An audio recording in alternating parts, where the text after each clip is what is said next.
In the first scenes of the film, a woman is driving a car on a night highway. Suddenly, an unknown woman's voice speaking Russian comes from the radio. Joe translates for her daughter Alice, explaining that the woman believes the world has turned upside down.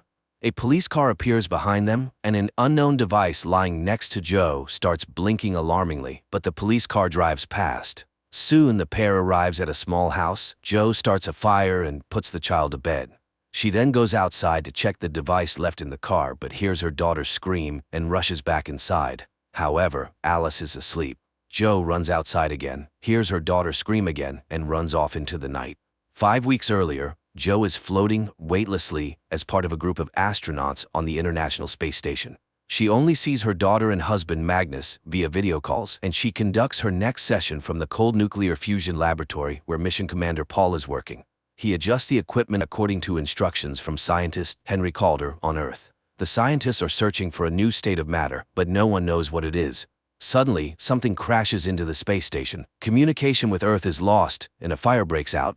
Additionally, the commander's hand is trapped, and one of the Soyuz ships is severely damaged. Roscosmos takes charge of the repairs while the mission's doctor amputates Paul's hand. Henry insists they must save the capsule containing the cold fusion experiment results.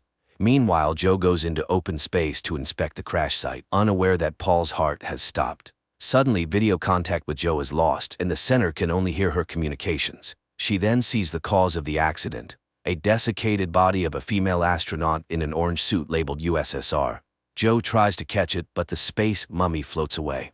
Joe reports everything to her colleague, and Irina, the head of Roscosmos, hears it on Earth. Learning of the commander's death, the center orders 3 mission members to return to Earth on Soyuz 2, while Joe repairs Soyuz 1-inch and returns on it. An emergency mode is set in the ship. Joe sketches the body she saw, sends it to the center, and begins repairs. Meanwhile, Irina tells Henry she ordered his equipment to be left on the station, as it may have caused the accident. Henry argues that this experiment could change humanity's life and must be brought back. The returning Soyuz 2 astronauts are greeted on Earth. Joe is asked to retrieve the capsule with the experiment results, after which communication is lost. On Earth, Henry brings equipment for a rescue mission to Baikonur, but Irina reports that there are no signs of life on the station. Joe is alive and continues repairing the equipment, resting in the shuttle where Paul's body lies. Later, she records a message for her family, but unexpectedly hears a man's voice telling her not to breathe. She flies to the laboratory door and, opening it, sees Paul reaching out to her. Joe shakes his hand, realizing it's the commander's severed limb. Meanwhile, on Earth, Henry pulls strings to send a rescue mission to the station, avoiding questions about his twin brother. At this time, his twin brother Pat Calder is on vacation on a cruise ship, answering a journalist's questions about his spaceflight and snapping at her for confusing him with his brother. Joe restores the power supply of Soyuz 1 and returns for the cold fusion capsule. She records a final message to her family and launches the shuttle. Unexpectedly, the automatic detachment doesn't work. It must be done manually from inside the station. Joe, in desperation, punches the console as a shadow approaches the inner control panel and the system activates. The shuttle heads to Earth, where Joe is presumed dead. The module soon lands in a deserted steppe, where rescuers find Joe and help her out. She is placed on a stretcher and taken to a helicopter.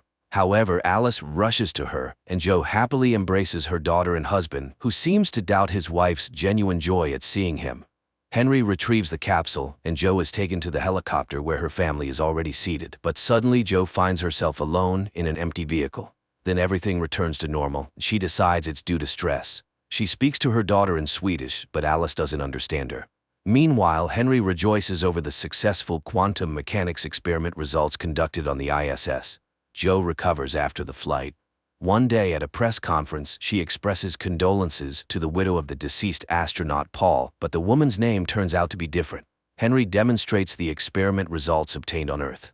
His assistant is sure this is only possible in space, dismissing it as a glitch. At Baikonur, an investigation into the tragedy begins. The commission reviews orbital recordings. When Joe mentions the object that caused the accident, a Soviet female astronaut's body, no one believes her since there has never been a report of a missing female astronaut in history.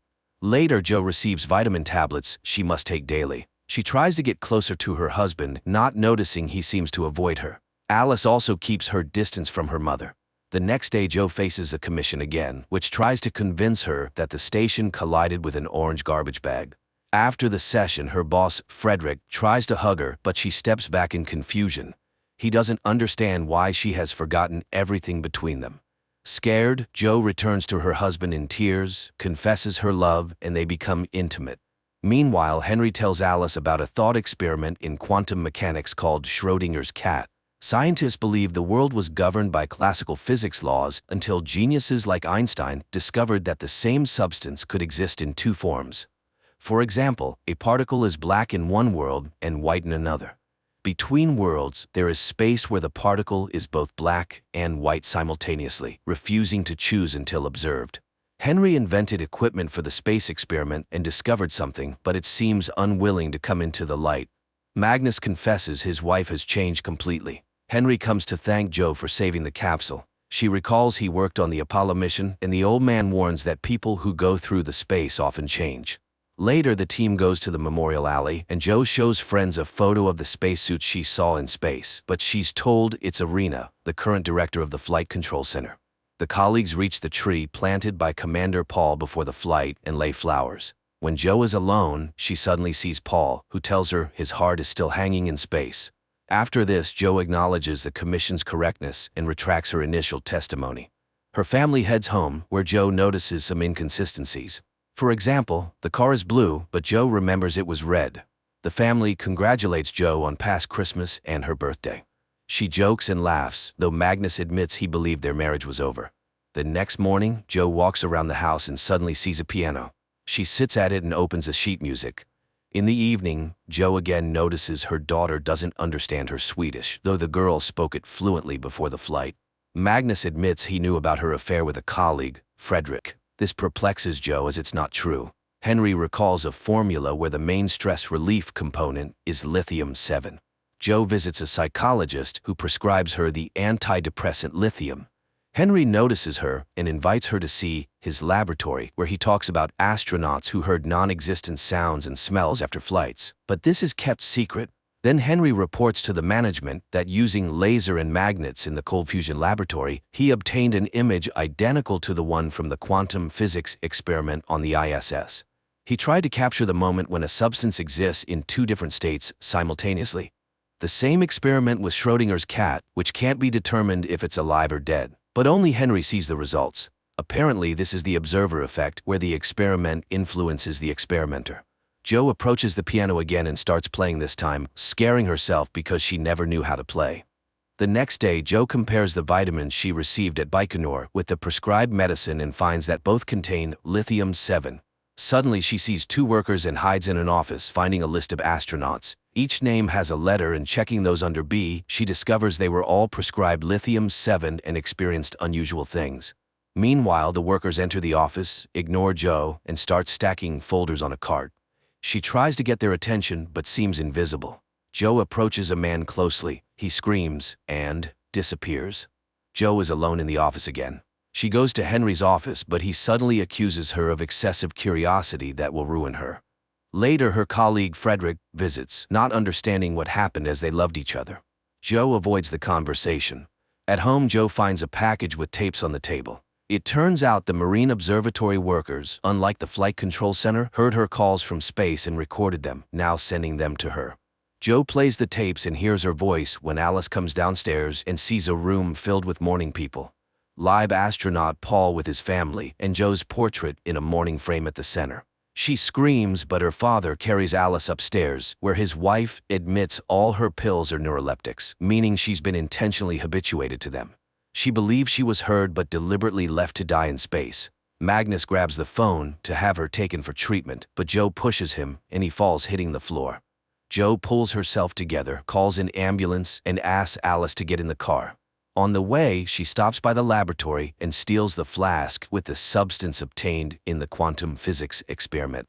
Henry hears a knock at the door but finds no one in the hallway when he opens it. The scientist closes the door, not noticing his twin brother Pat, who briefly appears behind him and then disappears.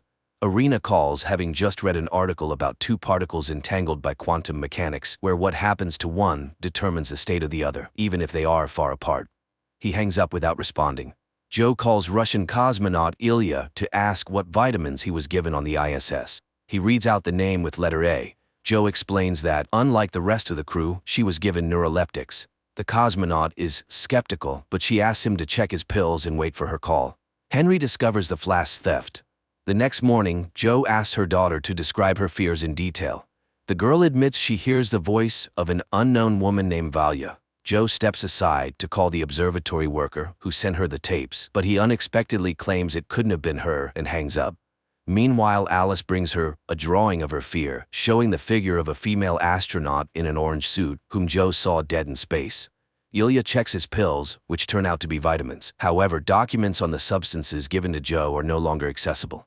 Joe arrives at the Marine Observatory and meets the brother and sister who sent her the tapes. The elderly couple clearly heard her voice from space and recorded it. However, the recordings can only be heard on their ship at sea. They take Joe and Alice to a boat, sharing strange stories of people seeing odd things in space like angels, and often going mad upon returning home. They recorded everything, but there was little noise until Apollo 18. During that mission, the airwaves were filled. Deciphering these messages is challenging. The boat sets off, and the woman plays a tape recorded in 1967. It features the voice of a female astronaut returning to Earth in a damaged capsule, seemingly dying. That day, Irina allegedly returned unharmed from space. The woman can also let Joe hear Paul's voice, though everyone says he's dead. Joe refuses to listen. They head back to shore, and Alice secretly calls her father, revealing their location. The woman gives Joe the tapes. Mother and daughter drive to a forest cabin, analyzing everything that happened. Alice plays the 1967 tape again, recognizing Valia's voice from her visions.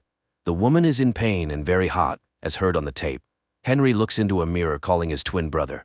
When Pat appears in the reflection, Henry accuses him of stopping his medication and admits his space experience worsened everything. Joe and Alice continue listening to Valia, who says the world is upside down. Reaching the house, Joe plays a recording of her conversation with Alice before the collision, but the girl suddenly claims it wasn't her, as she doesn't speak Swedish. The action shifts to the ISS on the day of the accident, showing the other side of Schrödinger's cat experiment. Paul conducts a quantum physics experiment while Joe talks to Alice when an alarm sounds. Joe is thrown against the window, hitting her head and losing consciousness. Paul tries to help her, realizing she's dead. Her husband and daughter are informed of her death and fly to Baikonur. On the orbit, Paul stays to repair the shuttle, worried that accessing the laboratory is impossible, leaving the experiment results on the station. Joe's body is moved to the shuttle, but Paul struggles to accept her death's reality. Later, he rests before landing, recording messages. Again, he feels Joe is alive and even asks her not to breathe. He then contacts Houston, reports the body's damage, moves her from the ship to the station section, and locks her there. Preparing for undocking, the system fails. Mission Control reminds him that 2 people are needed to activate the system. Paul, like Joe in another reality, hits the console as a shadow approaches the inner control panel, and the system activates. The shuttle lands safely. Paul's family greets him, but he can't forget what happened, feeling guilty for leaving Joe's body on the ISS. He goes to her tree, laying flowers, and suddenly sees Joe before him. They stare at each other for a moment, then she vanishes. Later, Paul tells Joe's family how she died when he sees his portrait in a mourning frame. He's distracted by a question about visiting a psychologist and snaps back to reality. Later, the astronaut appears before the commission and recounts the experiment and the accident. Suddenly, the crew members object. They know nothing about a quantum physics experiment. That project was closed 12 years ago, and the order to leave Joe's body in orbit, it was his decision, not an order he received. Meanwhile, Alice is deeply affected by her mother's loss, constantly feeling that something is off. At the same time, Paul reviews footage from the Apollo 18 mission and is surprised to discover that 2 astronauts died during the launch under Henry Calder's command. He goes to his boss, but she only knows Pat Calder. There was no equipment and no Nobel Prize. The Apollo 18 mission was NASA's biggest failure. The man returns to his family and realizes that his wife's name is different from what he remembers. Later, his family goes to Joe's house for a memorial service, but Alice is hiding in the closet again, refusing to come out, convinced that her mother is alive. Seeing his crew, Paul doesn't want to enter the house, but his wife persuades him, though he admits everything feels wrong. Then his daughter brings Alice. He turns his head and sees another Alice screaming about what's happening in the living room. Joe rushes to the sound, seeing Alice from Paul's reality and trying to call out to her mother. Magnus takes his daughter away, and she asks to be taken to her mother's cabin. The next day, Magnus and Alice go to the lake house. At night, the father confesses he doesn't understand his daughter, who insists they will see their mother again. Meanwhile, Paul visits the house of Henry's twin brother, Pat, calling him Henry and stating that he conducted experiments under his direction. He wants to know the truth at any cost, but Pat pulls out a gun and shoots him. Alice sees a car approaching the cabin, and Joe gets out. And then everything gets confusing, so friends, forgive me if something is unclear. The girl hurriedly puts on her shoes and goes outside, but it's empty in front of the house. She calls for her mother, and Joe, in another reality, from the beginning of the film, turns at her voice but doesn't see her daughter. Alice returns to the house, puts on a coat, and goes out into the night with a flashlight. Joe distinctly hears footsteps passing by, but sees no one. They wander around the same place, shouting, hearing voices, but not seeing each other. In her reality, Joe and Alice sit in the cabin, listening to space recordings again. The girl admits her memories are different. Firstly, she doesn't speak Swedish. Also, her mother said Paul conducts experiments in the lab. The problem is the mother remembers nothing about this lab. She explains that the merging of two different realities is the result of a quantum experiment aiming to capture superposition, the moment when one thing exists in different places simultaneously. The girl suddenly confesses she feels Joe isn't her mother. Meanwhile, in another world, Magnus, accompanied by Henry and the police, heads to the lake house to retrieve Alice. Joe, stepping out to check the device, hears Alice's scream from the snowy field again. But her Alice is sleeping in the cabin. Joe runs outside again, heading towards the scream. At this time, parallel Alice finds a similar cabin, but it's cold and empty. Despite the building's similarities, the girl finds many discrepancies. For example, the picture on the wall is different. She goes upstairs and finds a closet. Hanging her necklace on the handle, Alice climbs inside. But the door suddenly slams shut, and the girl starts banging and calling for help. Joe, wandering through the field, also sees this cabin. She rushes to the banging and finds Alice. Joe carries the girl to her cabin, puts her in a hot bath, and admits that Alice smells like herself again. Stepping aside, Joe finds herself between two worlds, with Alice standing by the bed in one, and the girl sitting in the bath in the other. Suddenly, the second Alice stops seeing Joe, gets out of the bath, and calls for her mother. But Magnus wakes up and runs to her. Alice admits she saw her mother, but now she's gone again. Joe, meanwhile, orders the second girl to get dressed and takes her to find the second cabin and the other Alice. Magnus's car is stopped by a blocked road, but the police inform him that a bulldozer is on the way. Alice asks her mother to come back, and Joe admits she doesn't belong to this world, urging them to figure out where the Joe from this reality went. Alice runs away, accusing her mother of madness. The second Alice goes to find the second cabin. Magnus follows her. The girl walks across the field, seeing a bead from her necklace in the snow. She follows the trail and finds a bag with a quantum device. Parallel Alice finds the second cabin. She enters, looks around, and takes an identical tape recorder, climbing into the closet. The second Alice also arrives at this closet and sees the tape recorder inside. The first Alice turns on the recorder and records her voice, calling Alice. The second Alice turns on the tape recorder and hears her own voice asking her to say something. While the girls establish contact, their parents search frantically through the frozen field and house. Joe finally reaches the closet. In her reality, Magnus approaches the same spot. Joe finds the tape recorder and hears the conversation between the two Alices. Magnus sees and hears the same thing. Terrified, he calls emergency services, reporting his daughter is missing at the lake. Joe gets into the car and heads towards the lake, as the kerosene lamp in her cabin falls and sets it on fire. The two Alices, sitting in the closet, look into the mirror and suddenly see each other. They say they are both looking for their mom. One Alice confesses that her mother died. At this moment, Joe notices the fire behind her. She turns the car around. The two Alices compare memories shared by Joe and conclude that their mothers switch places. Meanwhile, on the winter road, Henry Calder admits to Magnus that when he was on the moon, he thought his crew had died. But miraculously, they were alive. After returning to Earth, he started treatment. Rescuers finally arrive at the lake and start searching for Alice. Henry sees the fire blazing. Joe returns to the burning house, but upon entering, she finds no fire. However, the mirror reflects a burning room. Jo goes upstairs and finds her daughter in the closet, witnessing the conversation between the two Alices. Henry finds his quantum device stolen and lost by Jo. Jo hears the voice of the second Alice and sees her in the mirror. The girl asks her to come home, but Jo doesn't know how to do it. However, she promises to figure it out.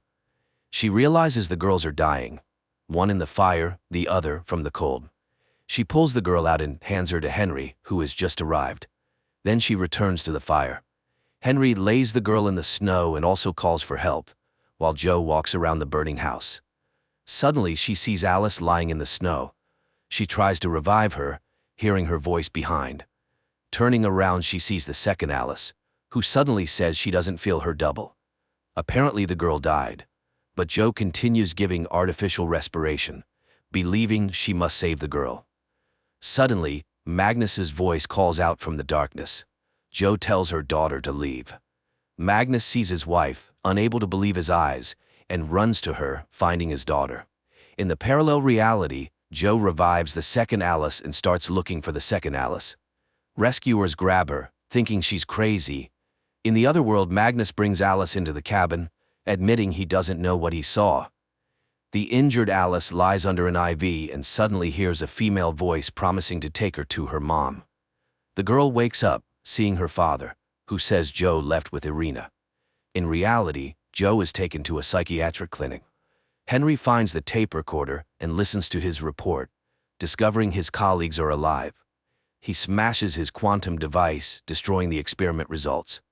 Magnus brings Alice home, and the girl says her mother is dead, her body still in space. Also, there is another Alice. Magnus tries to convince her that mom is alive, just not well right now. Meanwhile, a piano is brought to Jo's room.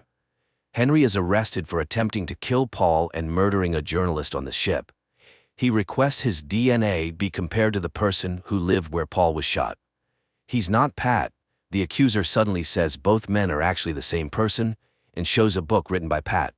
Henry denies writing it, revealing that his so-called twin brother is actually his double from another reality. Later, Henry shows the broken device to Frederick, blaming Jo for damaging expensive equipment. He has long opposed sending women into space, believing their psyche is unstable. That night, Jo regains consciousness and tries to escape the clinic, but the door is locked. In the morning, Irina examines her, finding no mental disorders. Jo claims there was a fire in the cabin, and before that, she saw her real daughter. Irina asks her to play the piano and says her daughter is with her father. Jo is impossible to convince. Then Irina announces that Jo is pregnant. They couldn't give her lithium, as they never prescribe it to pregnant women, so they developed special vitamins for her, which Irina asks her to take. Jo is horrified and refuses. She can't have this child, because then she won't be able to return to her real life. Irina says there's another patient like her in the next room, but she won't be able to see him. Jo suddenly recognizes her as the dried-up mummy in space. She screams the words she heard on the recording, but Irina runs away. She calls Henry and asks for a meeting. Pat Calder is interrogated with a lie detector, denying shooting Paul, though he invented the machine that could cause an accident in space. Jo sits at the piano, but Ilya comes to her. She's very happy to see him, asking him to find out where Henry Calder is. But he suddenly starts convincing her that Jo is experiencing astronaut burnout, which fortunately is treatable. Jo repeats that the ISS collided with Irina's body. In that reality, it wasn't Paul who died, but her. Ilya doesn't believe her, and she asks him to leave. He says goodbye and secretly slips a key to her door, signaling that the room is bugged. Magnus tells the doctor he also saw Jo in the dark. Parallel. Magnus says he wants to get closer to this new Jo. Irina meets with Henry. He recalls her flight when she returned alive and unharmed, but years later he learned that Irina died in a space accident. She convinces him they both survived such accidents but returned, though they always felt another person nearby. Henry suddenly declares he's not Henry. He disappeared and won't return. He's the person who won the Nobel Prize. That night, Jo escapes her room, goes to the next room, and sees two identical old men. She returns to her room. The next day, Paul's daughter discusses a strange feeling with Alice. The girl feels her father's presence. Alice confesses that her mom is also halfway not here. In the parallel reality, Paul's daughter is puzzled by her father's strange behavior, who went to see a crazy old man and got shot. In both realities, Alice finishes talking to her friend and gets out of the closet. One asks her father to take her to mom in the hospital and pulls out a tape recorder. The other packs the deceased Joe's things and also finds a tape recorder. The girls simultaneously turn them on. When Joe in the hospital starts playing, they connect with each other. Later, the second Alice tells her father there's another Alice and promises she won't search for mom anymore. The prosecutor reports the complete identity of all tests, confirming that Pat and Henry are the same person, and presses charges. Sometime later, Irina comes to Joe, announcing there's only one person in the next room, the first one in space. She advises Joe to take the pills and return to life. She has a daughter and will have another child. She advises Joe to reconcile and move on. Later, Magnus and Alice arrive at the clinic. The girl talks about the other Alice and also advises her mother to accept what happened. She needs a mother, and Joe needs a daughter. So they will move on. Later, Joe shows Magnus their daughter's drawing, admitting she tries to be rational. She will return home and move on. They will have this child. Irina writes a letter admitting that since her flight, she has hidden the fact that space drives people crazy. She asks everyone who has experienced this to report it to her. At the clinic, Paul regains consciousness, unable to understand what he saw and experienced. Magnus takes Joe home, admitting she doesn't look like his wife. But they love each other and want to be a family.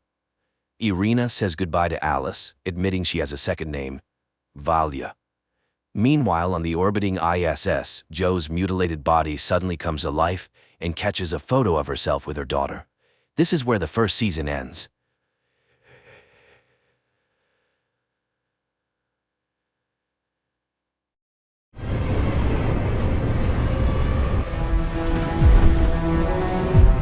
You, sir, are a scholar and a gentleman. One beautiful day, an ordinary family is celebrating a child's birthday. Dad is grilling barbecue, mom is chatting with friends, while the kids are amazed by a cowboy's lasso-throwing skills. Later, the children go to eat cake, and Cooper's daughter suddenly freezes, staring at the horizon. The man turns around and sees a huge nuclear mushroom cloud rising over the city.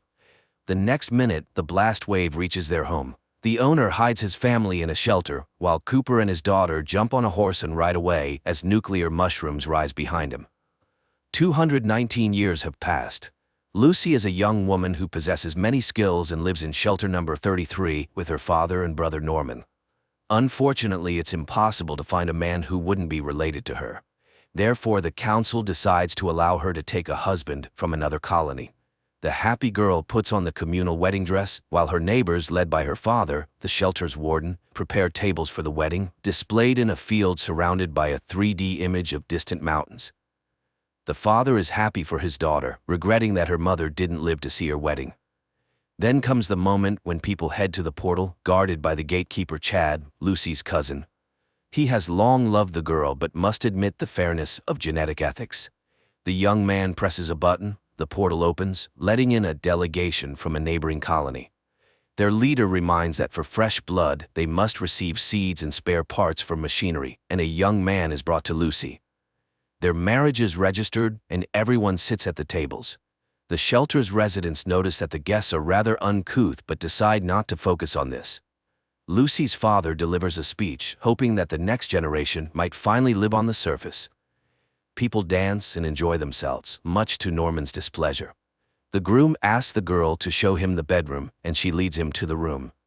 The young couple begins to perform their duties while Norman patrols the colony and suddenly finds the body of one of the colonists.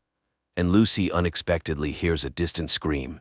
She puts on a universal bracelet which instantly shows that her young husband is infected with radiation, indicating he came from the surface. Realizing he's been found out, he lunges at her and throws her against the wall. Dazed, the girl watches as the guy takes a knife and prepares to kill her. Lucy remembers her skills and tries to take the knife, but the man stabs her in the side. At that moment, an alarm sounds. The man gets distracted, and Lucy knocks him out with a vase hit to the head, then administers first aid to herself and rushes to the armory, where she finds a pistol and hurries to the room where her fellow tribesmen remained. She kills an alien she encounters, but upon leaving the room, she witnesses a real battle. Lucy manages to save Norman when her unmade husband appears, but her father drowns the son-in-law in a barrel of water and rushes to a signal about a breach in the doors. Lucy runs after him and freezes in front of a team of aliens who have taken the shelter's residents hostage. The attacker's leader offers the man a choice: his fellow tribesmen or Lucy. As the girl tries to understand what this means, her father locks her in a compartment, after which his captors take him with them from the surface when an explosion destroys the gates. Meanwhile, on the surface of the earth, in the Brotherhood of Steel barracks, young men are beating one of them, Paladin Maximus. His friend helps the guy recover and leads him to classes where they are taught useful wasteland skills, as soon they will serve as knights. They are seekers and guardians and must be able to distinguish ancient artifacts. At this time, to the Paladin's great admiration, Steel Knights arrive at the base. Later, the friend leads Maximus to a hangar where their armor is stored to look at them. Later, Maximus hears cries of jubilation and finds out that some of them were promoted. Among them is his friend, who will become the assistant to Knight Titus. But in the morning, the barracks are awakened by a wild scream. It turns out that someone put a blade in the future assistant's boot, and the girl severely injured her foot. Maximus is arrested and led to the Brotherhood's leader. In the shelter, order is being restored. Lucy is stitching up her stomach wound, and people gather for a council meeting. She requests that a squad be assembled and sent to the surface to search for her father. However, the council refuses to do this. Lucy then gathers the necessary items and heads to the gates, accompanied by her brother. Chad rushes to go with her, but she sedates him and says goodbye to Norman. The gates open and the girl steps onto the surface. She surveys the world of sand, where traces of the past tragedy still linger, and walks towards the sea. Maximus is accused of maiming a comrade out of envy, but he denies it. The leader realizes the boy is not guilty and appoints him as an assistant to the Steel Knight. The next day, the leader assigns the knights and their assistants the task of finding an escaped scientist who has stolen a very important object. Knight Titus and Maximus load up on a helicopter and fly to their designated sector. At the same time, a band of bounty hunters lures a wild ghoul from the grave to find this scientist heading to the witch Moldover, with whom the ghoul has old ties. Unexpectedly, the ghoul shoots the hunters and sets off on his own accord. Lucy travels across the surface and one day stops to camp near an abandoned house. She makes a fire and falls asleep by it. She awakens to strange sounds and sees a dog devouring a huge insect. A man sitting by her fire explains that the cockroaches not only survived the nuclear blasts, they mutated and are now very dangerous. He advises the girl to return to the shelter, as she does not know the rules of the outer world. But Lucy is obliged to find her father. The man leaves. Meanwhile, the Steel Knight and Maximus land in the right sector. Near their landing spot, the fugitive scientist and his dog hide in a cave. Sometime later, the knight and his assistant arrive there. Maximus immediately finds the sought-after scientist's tracks, and the knight heads into the cave. Maximus is also forced to go with him, though he has no armor. Inside, a giant mutant cave bear attacks them. The knight engages in combat, but the beast overpowers him, and Titus suddenly starts to run. Maximus barely manages to kill the huge beast. The knight turns out to be a weak man who blames and insults the boy. Then Maximus refuses to revive the wounded knight and lets him die, deciding to find the fugitive himself. He dons the armor himself and learns to use it. The boy is amazed at how his strength has increased and the boundless opportunities that have opened up before him. Incidentally, he saves a weakling, although it turns out that the person was not very good. He realizes that he needs to figure out who is worthy of protection first. Lucy reaches a town where she was advised to look for traces of her father's kidnappers. She enters one of the shops, where an elderly saleswoman, recognizing her as a shelter resident, advises the girl to leave this place. Shelters are underground havens where the rich hid while the world perished, so no one here will help her. The girl goes outside where the scientist with the dog approaches her again, surprised that she is still here. But then the saleswoman, who turns out to be waiting for him, calls out to him, and suddenly the ghoul appears, who has also come for the scientist. He intends to take him when the saleswoman promises money to anyone who helps protect the scientist. Then the ghoul shoots the scientist in the leg to prevent him from escaping and engages in battle with those who want the reward. The ghoul shoots everyone while Lucy sneaks into the shop, finds the order book, and learns the address of Moldover. She wants to leave, but sees how the ghoul injures the scientist's dog and hears his plea for help. She stands up for him and shoots the ghoul with a capsule, which only makes him laugh. Then a knight lands in front of the ghoul. Maximus asks the girl to look after the scientist while he fights the ghoul. She and the saleswoman take the injured scientist into the shop, where the woman attaches an iron leg to him and offers to accompany him to Moldover, giving her the coordinates. The pair leave while the ghoul fights the knight and quickly finds his weak spot.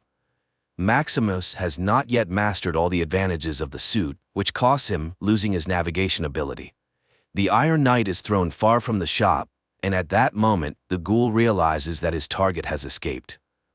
Meanwhile, Lucy and the scientist stop to rest, and the girl watches in horror at the scientist's bloodied leg. She realizes they won't make it, and the man confirms this. He confesses that he will soon die, but she must definitely deliver his head to Moldover. He pulls out a saw and dies. Sometime later, the ghoul finds the headless body of the scientist amidst the sandy wasteland and follows the tracks of Lucy, who is carrying the head to Moldover. Soon the girl stops to rest and, after snacking, examines the head, wondering what is so special about it. Just in case, she inserts a tracking device into its nostril. Maximus examines the armor and finds a malfunction. Suddenly, he is called from the base, which surprises him. He reports the death of his assistant and is promised a replacement, though he vehemently opposes this.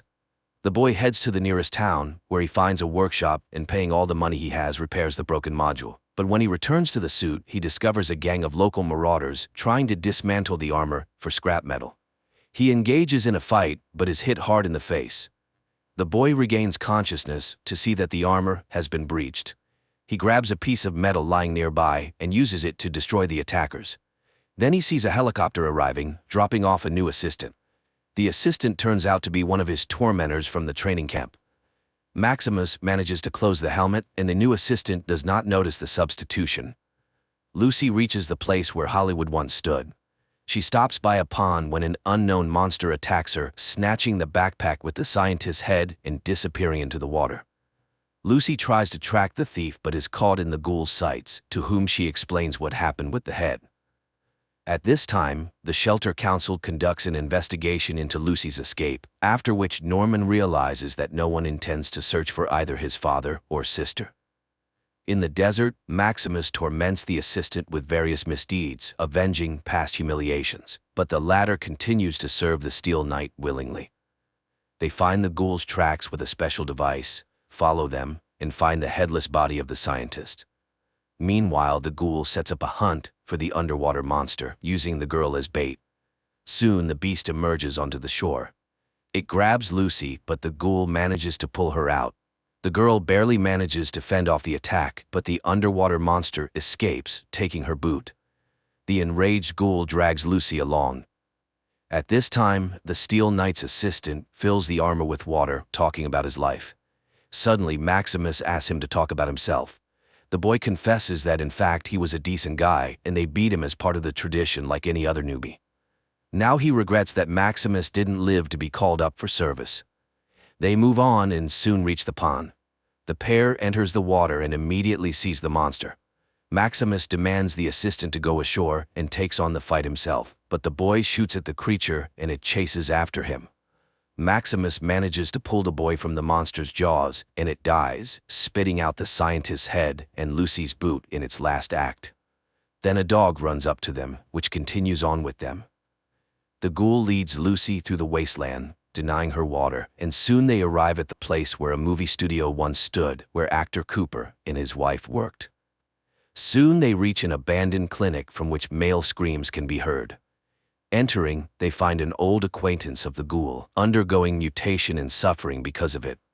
The condition could be alleviated with special medication, but the ghoul doesn't have any, so the ghoul relieves the poor soul from his misery. The girl doesn't understand why he did it, but he explains they need something to eat. The girl mentions that they also had it tough but never ate their own kind. Then the ghoul forces Lucy to cut up the body to take this meat with them. They continue on, although it becomes increasingly difficult for the girl without water. Soon the ghoul stops in front of a structure where radioactive water has accumulated. Lucy can't resist and starts drinking it, earning her companion's approval. She is finally beginning to understand the life of the wasteland. He is her future, and it won't be long now. Then he coughs, and Lucy tries to use this moment to escape, but stops in front of a huge crater where she gets caught in his lasso. She tries to break free and accidentally bites off the ghoul's finger, for which he cuts off one of her fingers. Soon they reach an old supermarket where the ghoul offers the woman in exchange for the items he needs. Stunned, Lucy enters the building, not noticing that the ghoul falls into unconsciousness. Inside, she is greeted by a robot. It invites Lucy to follow and implants a new finger for her. Then it pities her and confesses it will just take her organs, and immediately sedates her. Later in the shelter, Norman is delivering food to the aliens captured during an attack, and one of them confesses that the inhabitants of shelter number 32, which they captured before this, were planning something very bad. Norman tries to access the network to find information about shelter number 32, but the data are classified. Together with Chad, they clear the debris and penetrate shelter number 32, where they find a devastated field in the desiccated corpses of the inhabitants. But if they were dead when the aliens arrived, it turns out they killed each other. Lucy wakes up and sees many women locked in glass cabinets, ready to be dissected for organs. The robot prepares to open her chest cavity, but cuts her bonds instead, and she wriggles out from under its saw and disables the robot.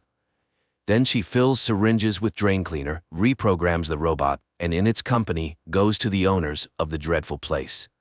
She forces them to release the prisoners, and people flee, but not all. Lucy forces the opening of the last cages. The owners comply, and out come zombies, who immediately tear apart 2 organ traders. Lucy surveys the battlefield in horror as the last zombie prepares to attack her, but she finds a pistol in her hand. Norman and Chad continue their inspection of the neighboring shelter and learn that its door was open from the outside with a key bearing the name of Norman and Lucy's mother. And Lucy finds medicine to sustain the ghoul's life, and despite the torture she endured, she hands the medication to the ghoul. Maybe she will look like him on the outside, but inside, she will never be like him. The girl leaves, and the ghoul goes into the shattered store and takes the necessary meds to bring himself to a relative semblance of order. Then he stuffs his hat with medicines. But then, he notices a video recorder, puts in an old tape where Cooper plays a cowboy, and sits down in front of the television. Maximus and his assistant settle down to rest. Thaddeus cannot contain his delight at being rescued, as knights rarely treat their assistants kindly. He asks to be branded. Maximus obliges and lifts his helmet. However, upon recognizing him, the assistant attacks, resulting in Maximus breaking his leg. But Thaddeus manages to extract a nuclear core from the armor, immobilizing the exoskeleton, and leaves, taking the scientist's head with him. Giant cockroaches immediately attack the immobilized suit. Maximus, terrified, awaits his death when the insects scatter from gunfire, and Lucy approaches the knight. She explains why she needs the scientist's head and helps the man out of the suit, and he gives her medication for radiation sickness.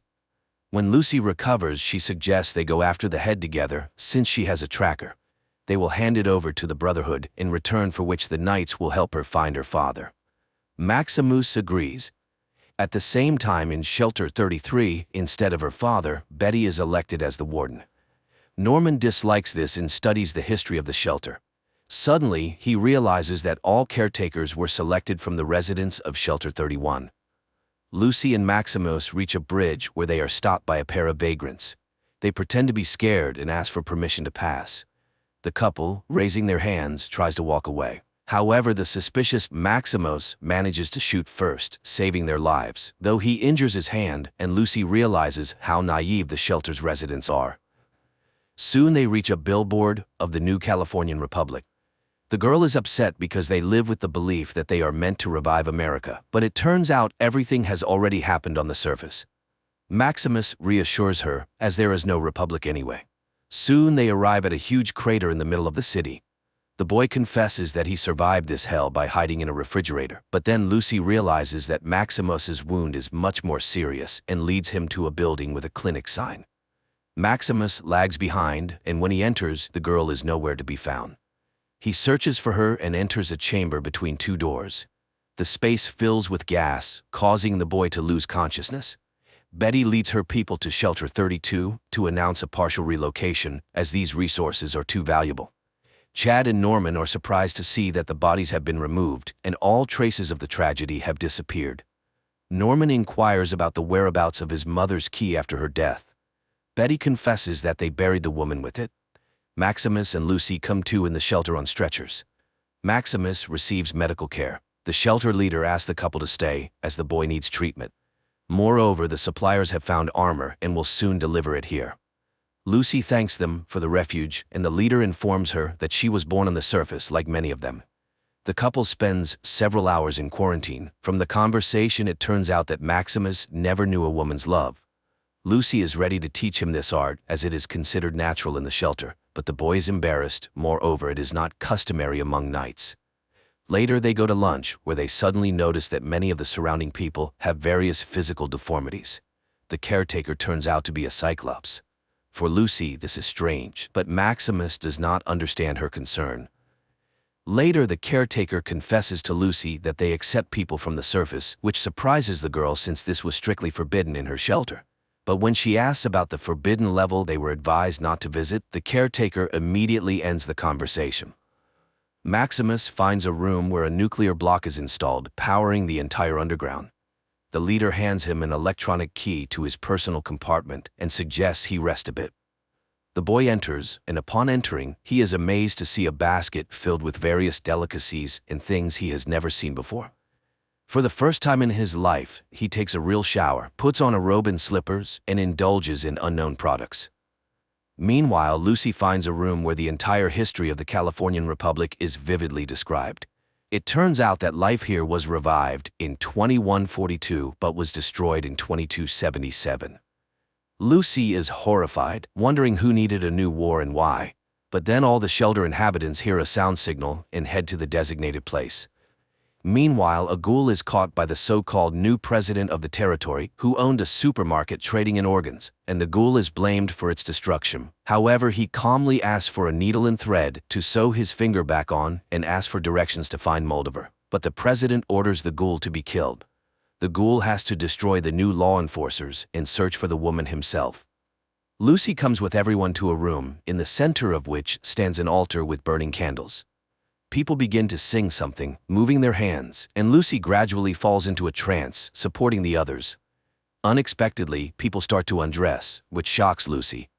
A bowl goes around, from which everyone takes some powder and smears their faces, and suddenly Lucy realizes with horror that it is the ashes of the deceased. In another bowl there is blood. People call to the Mother of Flame, who must save them, and an image of Moldover unfolds above their heads. A frightened Lucy runs to Maximus and urges him to run away quickly, but the boy has just found himself in such paradisiacal conditions and does not want to leave. So Lucy heads to the forbidden level. She enters a laboratory where apparently some genetic experiments on people were conducted. The girl is horrified as she examines the gruesome exhibits and notices glass cryocapsules containing human bodies. But then the lights turn on and a man in a white coat enters. Lucy hides, but he hears a noise, follows it, and finds the girl. Lucy fights, but the men who arrive seize her and drag her to the upper level. Meanwhile, the ghoul arrives at the digger's house, whose eldest son knows the location of Moldover. The frightened man orders the boy to tell everything he knows, and he admits that the woman can be found at the observatory. But when the ghoul is about to leave, the boy tries to kill him and pays with his life for it. At the same time, the shelter leaders shame Lucy as they had given her refuge, fed her, and healed her friend, but the girl is furious because she has seen what they do to people. Then they show her the complete recording of the attack on the laboratory of the very monster that almost devoured her too. It was the first inhabitants of the shelter who experimented on people, turning them into monsters. They are only trying to alleviate the pain of those who survived. The fact is that each shelter specializes in some experiment, and Lucy just doesn't know this. Nevertheless, she must be punished for her disobedience. The girl is led away, which Maximus sees. Thaddeus makes a stop to rest and realizes that his leg is in very bad condition. A dog bothers him, and he locks it in a metal box, then sets off to find a radio tower to contact the Brotherhood. At this time, the inhabitants of the shelter sentence Lucy to exile to the surface. Moreover, they supply her with a stock of food. The girl is stunned, as this is exactly what she wanted. Nevertheless, in her last words, she asks them to allow her friend to stay. But then Maximus appears in knight's armor, into which he has inserted the nuclear block he just stole. He scatters the men when the girl stops him, as they are letting her go anyway. They go up to the surface, and learning that he stole the nuclear block, Lucy convinces him to return it, as the shelter cannot survive without energy. They drop the block down, and Lucy, moved, calls him a good person. Then he confesses that he allowed a knight to perish and took his armor, so he is not a good person at all, but he really wants to go with her. Thaddeus is caught up by a man who calls himself a doctor and promises to fix his leg. He takes the boy to an abandoned clinic where, in exchange for a nuclear block, he gives him a potion that, when drunk, Thaddeus ecstatically sees his leg heal. Meanwhile, the ghoul finds the locked dog that Thaddeus left behind, and it leads him on Thaddeus's trail. At the same time, the boy reaches the radio station, around which traps are set that tear those who come too close to pieces. Thaddeus sends a signal to the Brotherhood and, waiting for their arrival, chats with the radio station owner about music. Then Maximus and Lucy appear. The girl asks for the scientist's head, the boy accidentally steps on a trap and an arrow pierces his neck. But strangely, he does not think of dying, and then Maximus realizes that he has become a zombie. Thaddeus is upset. He should not have trusted the unfamiliar doctor, but now the path to the Brotherhood is closed for him, as they would kill him immediately. At that moment, copters appear on the horizon. Maximus suggests to Titus to give him the scientist's head and run, and the boy takes this opportunity. Then Maximus gives the head to Lucy and picks up a head of some unfortunate lying nearby, torn apart in a trap. He asks the girl to run, and she kisses him and promises to wait in shelter 33.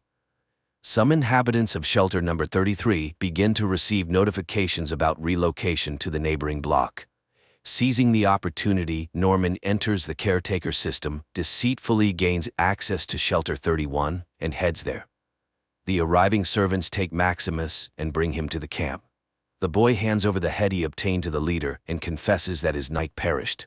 After finding nothing in the head, they sentence him to death. And then his friend confesses that she had cut her own leg because she was scared to go searching. Maximus shouts that he knows where to find the real head. The leader orders him to be released, and everyone prepares for a performance. At that time, Lucy reaches the observatory where her father is sitting in a cage.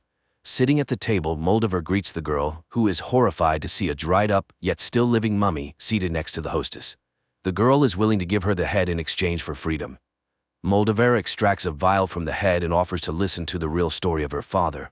Although he begs his daughter not to listen, the woman begins her story. Meanwhile, Norman finds a robot with a human brain in the secret Shelter 31, which immediately tries to inject him with something. The boy barely dodges the crazy machine. Moldaver's story transports Lucy to the distant pre-war years when actor Cooper, agitated by his wife's talks of an impending nuclear war, decides to follow her. He comes to her work and listens to a corporate council meeting through a bug he planted on his wife. Billionaires discuss the decline in sales worldwide. Then they move on to the topic of shelters. Someone does not understand their necessity, arguing that if anyone survives on the surface, those emerging from the shelters will simply be killed. They counter that one could live underground for centuries, as there are vast reserves. Time is their main weapon. One could simply outlive the rest. A debate erupts among the corporate leaders, interrupted by Cooper's wife. She thinks primarily of her daughter and wants to secure the best future for her. In the future, Norman reaches a room where rows of cryo capsules stand with the names of those who slept in them, including all the wardens, his father among them. The action returns to the past, where Cooper's wife reveals that over 100 shelters have been built across America, so each of them could fulfill their wildest dreams. In the future, the robot explains to Norman that all these people were selected for their creative thinking and positivity. They are the country's best gene pool, destined to revive the nation after the surface is cleansed. In the past, the debate flares up again, as destroying so many people is not easy. Then Cooper's wife suggests to start the war themselves. A nuclear war is a tragedy, but also the greatest opportunity to start anew, because then there will be no one left to fight. They will become monopolists of the entire world. At this point, Cooper is distracted by a young man who would like to get an autograph, and this is Lucy's young father. In the present, Moldaver explains that the man has lived for a very long time. He is part of the corporation that orchestrated all this horror, but he never spoke about it to his wife. She was very smart. It was she who discovered that something was draining water from the shelter. She realized that civilization had returned, but her husband mocked her. Then the woman took the children and fled. They found a wonderful city, but her father came with his men and burned it down. Lucy brought Moldaver the cold fusion she developed and stolen by corporations, infinite energy with which life can be revived. Lucy sees a pendant on the mummy's neck that belonged to her mother and realizes what happened to her. Her father begs her not to believe Moldaver, but the girl demands that he give her the synthesis code. He relents and provides the numbers. The woman leaves for the laboratory to start the cold fusion process. Meanwhile, the robot informs Norman that it will not let him leave after what he has learned. At the same time, Lucy's father pleads with her to open the cage and return home, just as an alarm sounds and Brotherhood copters appear over the observatory, opening fire on the people below. Knights and their assistants descend to the ground and engage in battle with the observatory's defenders. Maximus rushes forward, searching for Lucy, while the knights wreak havoc around. Soon the knights burst inside the building, where they are suddenly stopped by a ghoul. It turns out he too once wore armor and knows their vulnerabilities. Thus he easily shoots the Iron Knights, remaining unharmed himself. At this time Lucy cries, torn between her father's pleas to come home and the terrible situation of her mother. But then at the room's threshold, a wounded knight falls, followed by Maximus. He opens the cage and rushes to Lucy. However, the girl confesses that it was her father who destroyed his wonderful city. Her father, meanwhile, dons armor and throws Maximus aside, knocking him unconscious. The girl pulls out a gun, but then the ghoul enters the room. When he learned Lucy's surname, he couldn't believe that this was the same guy from the corporation. He had waited over 200 years to find out where his family was. Lucy's father activates jet engines and flees. However, it turns out that this was exactly what the ghoul needed, as the man leaves a trail that can easily be followed to the place where the world's rulers are hiding, those who orchestrated the nuclear war. He urges Lucy to come with him. Then Lucy shoots the mummy, says goodbye to the unresponsive Maximus, and follows the ghoul. At the same time, an injured Moldaver returns to the room where Maximus regains consciousness. She has activated the nuclear synthesis, and now people have infinite energy. A stunned Maximus watches as surviving lanterns light up over the ruins of the city, while Moldaver smiles and dies. The Brotherhood members who rush in think their comrade killed the woman and celebrate Maximus as a future knight. Meanwhile, the ghoul and Lucy follow the trail of her father, who heads through the desert to a distant city. The series ends there.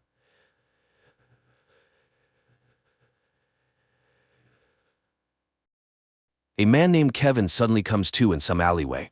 His face is battered, he doesn't remember how or when he got here, and how long he's been unconscious. Suddenly, he sees a stranger in front of him who introduces himself as Benefactor. The new acquaintance claims he can help him and offers the man a job. Kevin refuses, remembering he needs to go home to his wife. Then Benefactor explains that no accident occurred in this world. Calling the police is futile, and they have met far from the first time, because Kevin has shifted to another reality. Benefactor leads the man to a cafe, where it seems everyone knows him. Waitress Tina escorts them to the chosen table, although she cannot hide her fear. After a tense conversation at the table, Kevin realizes that Benefactor is actually Satan. The devil mocks Kevin's faith in God, proposing to discuss his marriage when Tina brings the ordered dish. Benefactor orders her to sit next to them, forces her to eat a piece of food, though she is trembling, and continues the conversation about Kevin's wife, Molly, with whom he had argued in the morning over paying bills. The man doesn't remember this, so Benefactor clarifies that an incident looks different from different sides, because for every choice made by a person, there are countless realities where the choice was different. A choice generates endless possibilities, and therefore realities. And everything a person can imagine in their mind exists somewhere in some time. Therefore, there is a force that can transfer people between realities, swap people with doppelgangers from another planet Earth, shuffle them. That's precisely what Benefactor does. He has already replaced Kevin's wife, Molly, multiple times. The first time was when Kevin gave her a silly pendant, which Molly's copy threw away. Kevin doesn't believe this nonsense and demands proof. Then Benefactor offers to shift someone. For instance, Tina. Benefactor adjusts some device on his wrist while Tina starts to cry, apparently genuinely frightened. Looking back, Kevin sees her weeping parents and regrets subjecting them to such an ordeal. And when he screams for Benefactor to stop, the girl disappears. The devil explains that she ended up in a world where her parents never met, and thus she was never created. So now the poor girl is in a psychiatric clinic. Kevin doesn't understand why Satan needs him, and he admits he's ready to offer the man anything he wants, provided he becomes one of his shifters, people who have sold their souls and transfer others to alternative universes. Other Kevins made their choice, so only he remains. In desperation, Kevin begins to pray silently for God's help. Benefactor furiously screams, claiming he is undoubtedly better than God, and he will never leave Kevin alone. And the more furiously Benefactor curses, the more fervently Kevin prays until suddenly Satan disappears, leaving Kevin in this reality. Horrified at what he has just done, Kevin apologizes to Tina's family and leaves. But stepping outside, he finds the world has changed. Police and strange masks are everywhere, and there are bans on virtually everything. 5 years later, Kevin is still in this reality, where most of the planet is destroyed by a constant war, after which the shifters came. At first they operated secretly, moving between alternative universes and expelling everyone who was inconvenient to the totalitarian regime. Billions of people disappeared, but then came Benefactor, who took away people's hope and faith. This is where he wanted to recruit helpers until Kevin arrived. It was after that illegal prayer that he was declared wanted as Kevin, who refused to work for the devil. After that, Benefactor tried 7 times to make him accept the offered terms, but Kevin consistently refused, enduring physical torments for it. Kevin bandages his numerous abrasions, listening to the Vika Theater advertisement, where anyone can see their doppelganger from another reality, and pondering rumors that the shifters have left this world. No one knows who the shifters are, as they freely walk between worlds and can take any appearance. Kevin's great desire was to obtain their devices for moving between universes, which they wore on their wrists, because then he would have the opportunity to return to his own world. Meanwhile, he goes to work, where he has only one friend, Gabriel. After work, the man goes to the city gray slums, where the majority of the population lives. People here have nothing, not even hope. Kevin tries to do what he can and help whomever he can. The Holy Scripture is banned, but Kevin memorizes as much of the Bible as possible and distributes it through his friend Gabriel. And he constantly remembers his wife and the birth of his son. But all happy dreams about them end in a nightmare. One day, Gabriel wonders if it was worth expelling Benefactor like that, if Kevin never received any divine assistance. Maybe there was never a God. Kevin reminds him of the scripture pages, but he doesn't believe in the possibility of a coming. After such a conversation, Kevin goes to the Vika Theater, whose owner he knows. Russo has been unsuccessfully searching for his lost cat for a long time and is not very happy about the man's arrival, but still allows him to participate in the session. People used to simply want to see themselves happy and came here to forget the bad. But now everyone orders a reality for viewing where they are humiliated and beaten even more than in real life on this planet. Russo doesn't control the visions, he just turns on the equipment. This time he hands Kevin the remote, warning him that his visions are limited by the number of his doppelgangers. And the man starts the session, hoping to see his Molly. He sees himself as a gangster, then a lover, a prisoner, an alcoholic, and suddenly Molly appears on the screen. Kevin jumps up and the session immediately ends. Russo doesn't believe he managed to find his wife, but he still sets a new session time. The man leaves and finds himself in a crowd restrained by police. It turns out, after a long absence, Benefactor has arrived in this world, and the police are shooting everyone without trial who causes disturbances. Gabriel pulls his friend from under fire, and the pair hides in an abandoned house.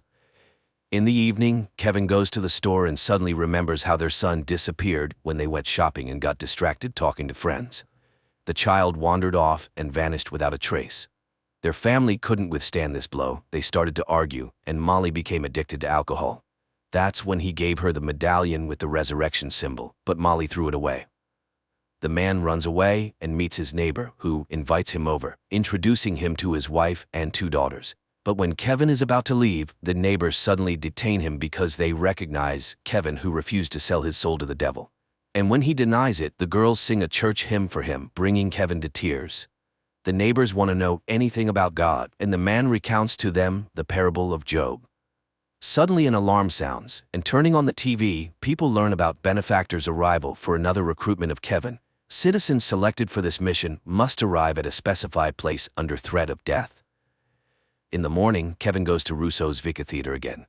Russo is frightened by Benefactor's return and lets the man in very reluctantly. Russo is upset. His cat has been missing for 4 years, and he thinks she will never return, although hope still flickers. Kevin sits in the chair and summons visions, and suddenly he sees Molly again. But in this world, she lives with her mother and a little daughter, and on her chest hangs a pendant with the resurrection symbol. Kevin realizes that this is his real Molly, but Russo doesn't know how to find her, especially since Kevin doesn't have a device for moving between universes. Then the man goes to Gabriel and acquires illegal firearms from him, intending to force Benefactor to return him to his former life in the old reality. The next day he sees Benefactor recruiting another newbie in a cafe, but the street is cordoned off and it's impossible to get closer. Waiting until the police are distracted by a fight, Kevin runs into the cafe, but upon bursting inside, he finds himself in his room. He doesn't understand what happened and goes outside, but immediately armed police confront him and the guy returns to his room. He tries a few more times to get to the cafe, but they open fire on him. In despair, Kevin throws away the gun and turns to God, but instead, Benefactor and Gabriel, who denies knowing Kevin, appear in the room. Satan mocks the foolish man who entrusts his writings to some coward. Kevin is still waiting for the coming, but he is not needed by God, and he will never come to him.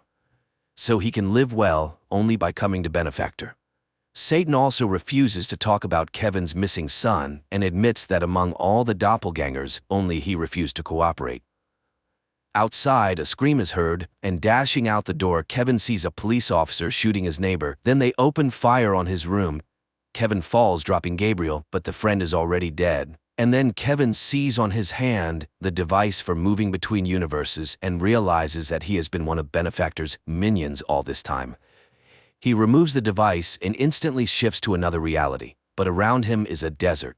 Kevin activates the device again and falls into a lake, emerging from which he again realizes that this is not his world. And again, he activates the device.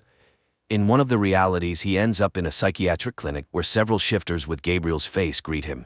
He tries to run away from them, but they open fire. Kevin hides, and in one of the rooms, he suddenly sees Tina, who recognizes the man and asks to be returned home to her family. He activates the device for moving again and finds himself in the home of his doppelganger, who accepted Benefactor's offer.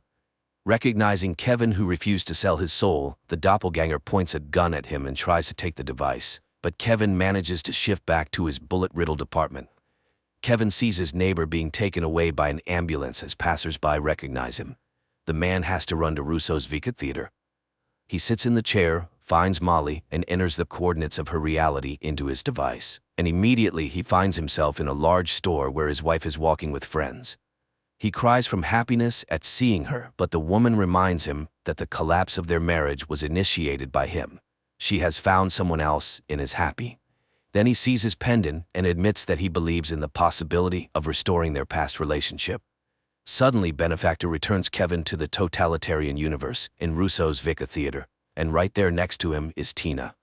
Satan shows Kevin Molly crying after their meeting and reminds him that he can still bring her back. But in the corner, a broken Tina is weeping, and only Kevin can decide whom and where to return. Benefactor delivers a speech about God, who always lies, promising but fulfilling nothing and allowing such terrible things to be done to people. And suddenly Russo hears the meowing of his cat. She has indeed returned. Kevin laughs at this and remembers all the good that exists in this world, and he decides to give Tina back her life, foregoing personal happiness. Tina's parents embrace their newly found daughter, and Benefactor grabs a gun and points it at Kevin, but as soon as Kevin forgoes personal temptations, that is, frees himself from the shackles of Satan, who eternally tempts people, he is instantly transferred to a reality where Molly is a nurse and a single mother whom he had seen before. He strikes up a conversation, repeating their first meeting, and they fall in love and marry again. He accepts her daughter as his own and later plays with their newborn son. In the epilogue, Kevin says that although this is not his universe, it is now his home, where he has received twice as much as he lost.